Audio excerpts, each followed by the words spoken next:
Have you ever looked around your home and wondered why so much feels like so little? So many objects and yet so little peace. So many choices and still the days feel heavy. Somewhere between wanting more and needing less, we forget what it means to live. Truly live, not just pass time, not just collect things, but breathe, feel, and be. I used to wake up surrounded by things, shelves full of books I never opened, clothes I hadn't worn in years, trinkets I thought brought charm. But inside there was clutter I couldn't name. A quiet restlessness, a longing I didn't understand. And slowly I began to listen. Not to the noise outside but to the stillness within. In Japan I found something different. Not a rule, not a miracle. Just a way of being. A quiet respect for space. A reverence for the ordinary. A belief that less is not lack, it is clarity. And when I saw how one teacup on a wooden tray could feel more complete than a cabinet full of china, I understood. Fullness was never about quantity. It was about presence. This isn't a story of giving things up. It's a story of coming back to yourself. Through stillness. Through simplicity. Through noticing the light on the floor and how silence has a texture all its own. What would your life feel like if nothing was missing? Could it be that everything you seek is already quietly waiting? Lesson 1. Respect what you own. There is a quiet dignity in the way some people fold their clothes. Not rushed, not mindless. Each crease is intentional. Each motion is calm. In Japan, I once watched an elderly woman gently fold her linen shirt and place it in a drawer like it was something sacred. Not expensive. Not new. Just respected. We often think of respect as something reserved for people. But what if it begins with things? With the chair you sit on, the bowl you eat from, the coat that keeps you warm. These are not just objects, they are silent companions in your daily life. They carry your weight, your nourishment, your seasons. And yet, how often do we treat them as disposable? Replaceable? I used to toss my belongings into closets, let dust gather on shelves, and move through rooms without seeing anything. I owned so much, and cherished so little. But the more I slowed down, the more I realized, every item I own either lifts me or weighs me down. There is no neutral. Everything you own, owns a little part of you too. In Japanese culture, even the smallest item is often met with a bow. A broom is leaned gently against the wall. A teacup is rinsed and dried with care. This isn't ritual for the sake of ritual. It's gratitude in motion. When you respect what you own, you begin to live with more intention. You begin to ask, do I really need this? Does it deserve space in my life? And when you surround yourself only with things you respect, life feels lighter. The air changes. Even silence becomes softer. What would happen if, just for today, you treated your belongings like they mattered? Would they begin to matter more? Lesson 2. A room with empty corners. There is something quietly powerful about an empty corner. Not lonely. Not forgotten. Just spacious. In a small Japanese home I once visited, there was a room with hardly anything inside, just a low wooden table, a single branch in a vase, and soft light from the paper window. One corner stood completely bare. And yet it didn't feel unfinished. It felt alive. We're so used to filling space. Wall to wall. Shelf to shelf. As if emptiness is a problem that needs fixing. But in truth, space is not the absence of life, it is where life breathes. In Japanese aesthetics, this is called ma, the pause, the in-between, the silence that allows everything else to be heard. It is the space that gives shape to beauty, like the silence between notes that makes a melody. At home, I used to feel anxious in empty rooms. I rushed to fill them with paintings, cushions, books, anything to cover the silence. But now I understand. A room with empty corners teaches you how to be with yourself. How to sit with quiet. How to see not what is missing but what is already enough. Sometimes we crowd our lives the way we crowd our homes. Always adding. Always reaching. Until there's no space left to just be. But when you leave a little room in your schedule, in your mind, in your home, something changes. You start to hear the subtle. Feel the light. Breathe a little deeper. What if you chose not to fill every space? Could the emptiness be part of the meaning? Lesson 3. Use what you have. There is a quiet sadness in things left unused. A ceramic bowl wrapped in tissue and stored for special occasions. A beautiful notebook never written in. A teapot that sits behind the glass, waiting. But waiting for what? I once stayed with a family in Kyoto. Their home was small, simple, but full of life. What struck me most wasn't what they owned, it was how they used what they had. The mother served tea in her favorite porcelain cup every morning. The father wore his nicest jacket to walk to the market. The children drew in handmade notebooks with worn pencils. Nothing was too precious to touch. Everything was living its purpose. We often fall into the habit of saving things. Saving them for someday. for guests, for moments that feel important enough. But in doing so, we let the beauty of now pass us by. We surround ourselves with potential and starve ourselves of presence. A drawer full of unworn clothes, a shelf of unread books, a kitchen of untouched tools. We forget that the value of an object is not in its perfection, but in its use. In Japanese culture, there's a belief that things gain spirit through interaction, that a bowl becomes more beautiful when it holds your meal, that a brush becomes wiser with every stroke. This isn't just sentiment, it's a philosophy of intimacy. A belief that when we engage fully with what we have, we also engage more deeply with life itself. So perhaps it's not about needing new things, but about giving old things a new chance. Using what you have not as a compromise, but as a celebration. What would happen if you stopped waiting for a special moment and let this one be enough? Lesson 4. Let seasons guide you. In Japan, the seasons are not just weather, they are a rhythm of life. A soft calendar written in wind, in blossoms, and falling leaves. People notice the first plum buds of spring, the golden hush of autumn fields, the way snow muffles sound in winter. Each season is honored, not rushed, not conquered, simply followed. I remember walking through a small temple garden in early autumn. The maple leaves had just begun to turn, catching the sun in quiet reds. A gardener knelt nearby, gently sweeping the fallen leaves into a neat pile. Not to discard them quickly, but to admire them first. To witness their part in the season's turning. There was no sense of urgency. Just presence. Just time moving softly, one breath at a time. So often we fight the seasons of our lives. We resist slowing down in winter. We rush through summer without resting. We long for the warmth of spring while still standing in cold. But Japanese wisdom teaches that each season carries its own gift, even stillness, even loss. To live with almost nothing is also to live in rhythm with nature, not in resistance to it. To eat what grows now. To wear what suits the weather. To rest more when the days grow short. To open the windows when plum blossoms bloom. Living fully doesn't mean feeling full all the time. It means allowing the cycle to move through you: joy, quiet, growth, letting go. Each has its place. Each teaches you something about how to be alive. What season are you in right now? Not outside, but within. And what might change if you stopped resisting it and simply let it guide you? Lesson 5. The beauty of simplicity.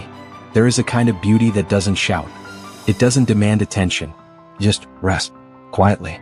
Like a stone in a stream, or a linen curtain moving gently in the breeze.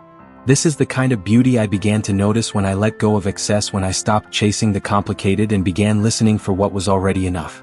In a small Japanese inn, I once stayed in a room with almost nothing. A futon laid neatly on tatami mats. A scroll with calligraphy hanging on the wall. A small wooden table beside a single branch in a vase. There was no decoration for decoration's sake. And yet, the room felt full, not of objects, but of presence, of intention, of breath. Simplicity is not the absence of beauty. It is the distillation of it. When you remove the noise, you begin to hear the quiet. When you clear the surface, light enters differently. A single flower becomes more radiant than a bouquet. A meal with just rice and miso becomes a ceremony. A few carefully chosen words carry more weight than 100 rushed ones. In the West, we often think more equals value. But in Japanese aesthetics and in the heart of minimalism, it is restraint that creates elegance. It is space that gives shape to experience. Simplicity asks us to slow down, to choose carefully, and to dwell not in abundance, but in depth. And the most beautiful part? You don't have to buy it. You don't have to search far. Simplicity is always available, like air, like silence, if you're willing to stop and see. Could it be that what you've been looking for is already here, just hidden beneath too much? Lesson 6. Care is a daily practice. In a quiet street in Nara, I once watched a man sweep the stone steps outside his home. The broom moved slowly, gently brushing away the fallen leaves. There was no hurry in his hands. No frustration. Just care. As if each leaf deserved its own farewell. As if the act of sweeping was not a task to complete, but a moment to inhabit. In that stillness, I saw something I had often overlooked. Care is not just something we give in emergencies. It's not reserved for grand gestures or special occasions. Real care, the kind that nourishes life, is woven into the everyday. It's in the way you fold your clothes, the way you rinse a cup, the way you greet the morning with quiet instead of chaos. When we move too fast, care disappears. We become efficient but not gentle. We get things done, but leave behind a trail of small wounds, broken zippers, chipped dishes, forgotten words. But when we treat life with care, something begins to shift. Our world softens. Our breath deepens. We stop cutting corners and start tending to them. In Japanese life, care is not something you perform, it's something you live. Preparing a bento lunch with balance and color. Placing shoes neatly by the door. Wiping the sink after use, not out of obligation but as a quiet thank you. These are not chores. They are affirmations. This moment matters. This space matters. I matter. Care doesn't demand extra time. It asks for presence. You can live with almost nothing and still be surrounded by beauty if what you do have is treated with love. What if, starting today, you did one small thing with full care? What might that one moment begin to teach you? Lesson 7. Enough is a feeling, not a number. There was a time when I thought I would feel at peace once I had more. More money. More clothes. More space. But each time I reached that more, the finish line moved. The appetite remained. And the quiet I longed for never arrived.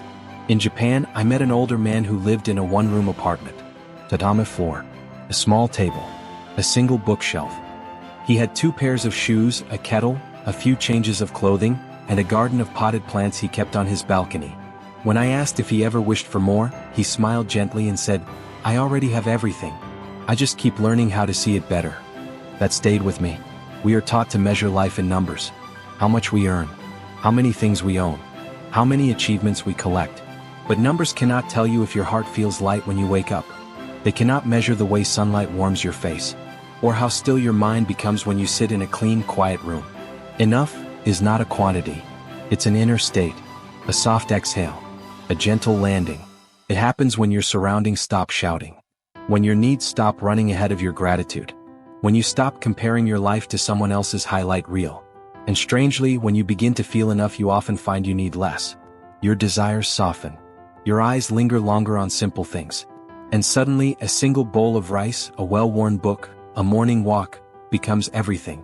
What would your life look like if you no longer chased more but cherished what already is? Could enough be not something to reach, but something to remember? Lesson 8. Embrace the quiet moments. There are moments so small, so ordinary that they slip past unnoticed. The steam rising from a cup of tea. The sound of wind brushing against the window. The way the light softens near dusk. We often call these moments empty, as if silence is a gap to be filled. But in Japanese life, quiet is not absence. It is presence distilled. I remember sitting alone in a little kisaten, a Japanese cafe tucked away from the street. No music played. Just the hush of soft footsteps and porcelain cups meeting saucers. No one spoke loudly. No one rushed. And yet the space felt full. Full of something rare, stillness that doesn't ask for anything. Just permission to be. In the modern world, silence is often avoided. We turn on noise to feel less alone. We scroll to escape the pause. But the quiet holds something the noise can never offer: a chance to hear yourself again. To notice what your heart has been whispering beneath the clutter. To feel what you've been too busy to feel. Japanese aesthetics embrace this through wabi-sabi, the quiet grace of imperfection. Through ma, the space between sounds and gestures. Through zazen, the simple act of sitting with no goal but awareness. These are not dramatic practices. They are invitations to return. To come home to your breath, your senses, your moment. You don't need a mountain retreat or a meditation cushion to embrace quiet. You need only to stop for one breath, one blink, and feel where you are. When was the last time you did nothing and felt the richness in it? Could your next moment of silence be the one that changes everything? There is a quiet kind of transformation that doesn't come with fireworks. It doesn't arrive with bold declarations or sweeping changes. It comes gently, like morning light through paper doors. Like the feeling of slipping into clean sheets after a long day. It arrives not when you chase it, but when you make space for it. And that space, perhaps, begins with almost nothing. What I've shared with you is not a method, not a rule. It's a remembering, a return to the parts of life we often overlook because they are so simple, so ordinary, so close. The single cup you hold each morning. The sound of your own footsteps in a quiet room. The way sunlight rests on the wall at 3 p.m. None of these things shout, but they speak if you listen. You don't need to throw everything away to live fully. You don't need to move to a temple or give up all modern comforts. What you need is to begin noticing, begin honoring, begin choosing what stays and gently letting go of what doesn't serve your peace. To live with almost nothing is not a loss. It is a freedom. A quiet invitation to be more present, more aware, more alive. And maybe that's the secret. Not that we must own less, but that we must see more, see what has always been there, waiting for us beneath the noise, beneath the rush. beneath the belief that life has to be loud to be meaningful. So take a breath. Let the day slow down. Let the silence unfold.